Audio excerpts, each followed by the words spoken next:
Hello everyone, एक बार फिर से आपका स्वागत है हमारे इस चैनल पर। आज फिर मैं आपके लिए लेकर के आई हूँ बिजनेस एंड मैनेजमेंट से रिलेटेड एक बहुत ही इंपॉर्टेंट और इंटरेस्टिंग सा टॉपिक।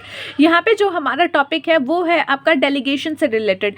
डेलीगेशन एंड डिसेंट्रलाइजेशन एक बहुत ही इंपॉर्टेंट टॉपिक है। अगर आप ओवरऑल भी इसको देखें तो एग्जाम में इसका अच्छा खासा वेटेज आपका बन सकता है, 15 से 20 मार्क्स या फिर कह लीजिए 10 से 15 मार्क्स का तो एवरेज इसमें आपका बन सकता है।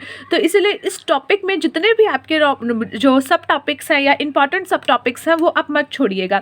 डेलीगेशन एंड डिसेंट्रलाइजेशन पे already we have discuss in many videos, जहाँ पे हमने इसके बारे में बहुत सारी डिस्कशंस की हुई हैं, अलग अलग भी इसका डिफरेंस भी। और आज की जो वीडियो है वो होने वाली है elements of delegation of authority, जिसमें हम डिस्कस करेंगे कि जब डेलीगेशन की जाती है अथॉरिटी की तो उसमें कौन कौन से एलिमेंट्स होने अनिवार्य हैं।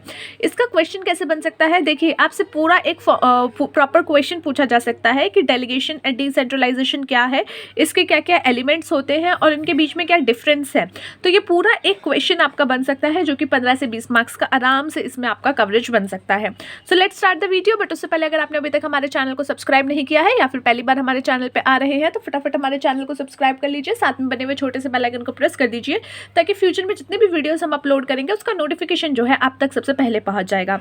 Now let's talk about the delegation. Delegation होता क्या है, देखिए एक ऑफिस में कई लोग काम कर रहे होते हैं। मान लीजिए आप एक ऑर्गेनाइजेशन में काम कर रहे हो, वहाँ पे 100 बंदे काम कर रहे हैं। अब आपके पास एक अथॉरिटी है कि आप जो है लॉकर को खोल करके सारे दिन के पैसों के लिए जो है दिन के खर्चों के लिए पैसा निकाल करके दे सकते हो, ये अथॉरिटी आपके पास है। अब आपके पास इतना टाइम नहीं है कि आप बाकी चीज़ें भी देखो और ये भी देखो। तो कई बार क्या होता है, आप जस्ट अपने से नीचे काम कर रहे व्यक्ति को अपनी कुछ अथॉरिटीज़ दे देते हो और कुछ रिस्पॉन्सिबिलिटीज़ दे देते हो। रिस्पॉन्सिबिलिटी कि ये काम करना है, लोगों को जो है रोज़मर्रा के खर्चे तुम्हें देने हैं। अब आपने ये तो कह दिया तुम्हें देने हैं, बट वो अपनी पॉकेट से थोड़ी ना देगा। ऑब्वियसली जो कंपनी का जो लॉकर होगा या जहाँ पे कैश मैनेजमेंट किया जाता होगा वहाँ से निकाल करके वो देगा। तो यहाँ पे अब आपने एक रिस्पॉन्सिबिलिटी दी है अपने सबॉर्डिनेट को, तो उस रिस्पॉन्सिबिलिटी के साथ साथ एक अथॉरिटी भी आपको देनी पड़ेगी ताकि वो उस रिस्पॉन्सिबिलिटी को पूरा कर सके। रिस्पॉन्सिबिलिटी इस यहाँ पे क्या है कि जो खर्चे हैं वो देने हैं, और अथॉरिटी आप क्या दे रहे हो कि ये ले भैया लॉकर की चाबी और जा करके अपना कैश जो है तो निकाल सकता है वहाँ से जहाँ भी रखा हुआ है।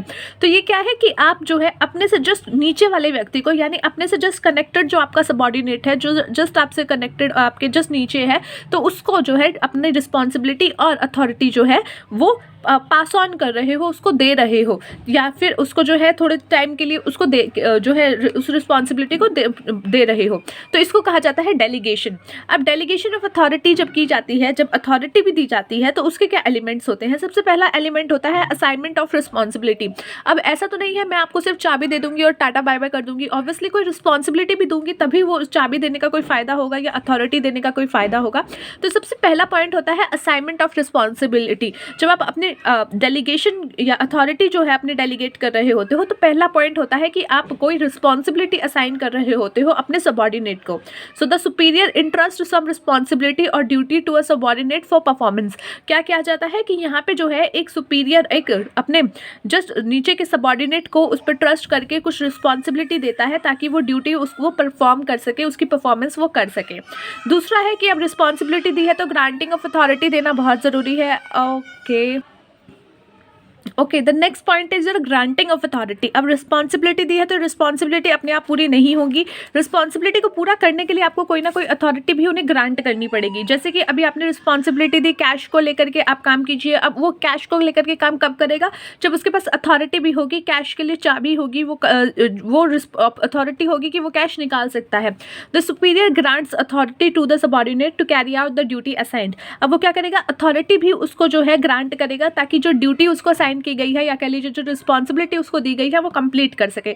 दिस में include right of use resources. अब इसमें कौन कौन से राइट्स हो सकते हैं, राइट्स ऐसे हो सकते हैं कि आप रिसोर्सेज यूज़ कर सकते हैं, जैसे मनी स्पेंड कर सकते हैं, लोगों के साथ एंगेज हो सकते हैं और etcetera.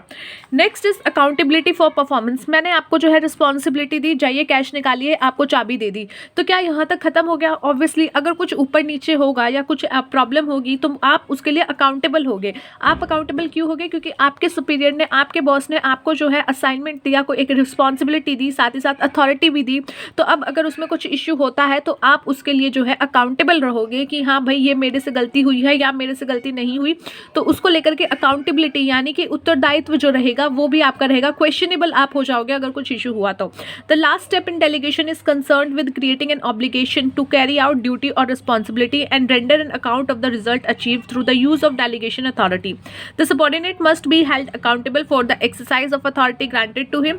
Bye accepting the duties and authority a subordinate become responsible to his superior. अब जैसे ही एक व्यक्ति आपको जो है चाबी दे दी, आपको रिस्पॉन्सिबिलिटी दे दी, आपने चाबी ले भी ली खुशी खुशी में, पर इसका मतलब ये भी हुआ कि जैसे ही आपने अपनी एक्सेप्ट की ड्यूटी और अथॉरिटी, जैसे ही आपने एक्सेप्ट की, आप अपने सुपीरियर के प्रति रिस्पॉन्सिबल भी बन गए, अकाउंटेबल भी बन गए कि हाँ अगर कल को कोई इशू होता है तो आप उसके उत्तरदायित्व हो गए।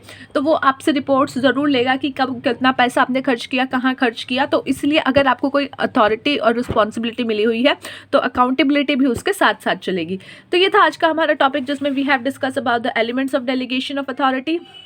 पहला एलिमेंट आपका था assignment of responsibility, second one was your granting of authority and third one is your accountability for performance. तो ये सारे पॉइंट आपके लिए इंपॉर्टेंट है, ज़रूर पढ़ के जाइएगा। एक शॉर्ट नोट भी आ सकता है तो एग्जाम के लिए ज़रूर इंपॉर्टेंट है। सो let's meet you in the next video. तब तक के लिए take care of yourself and take care of your health and do not forget to subscribe the channel and hit the bell icon.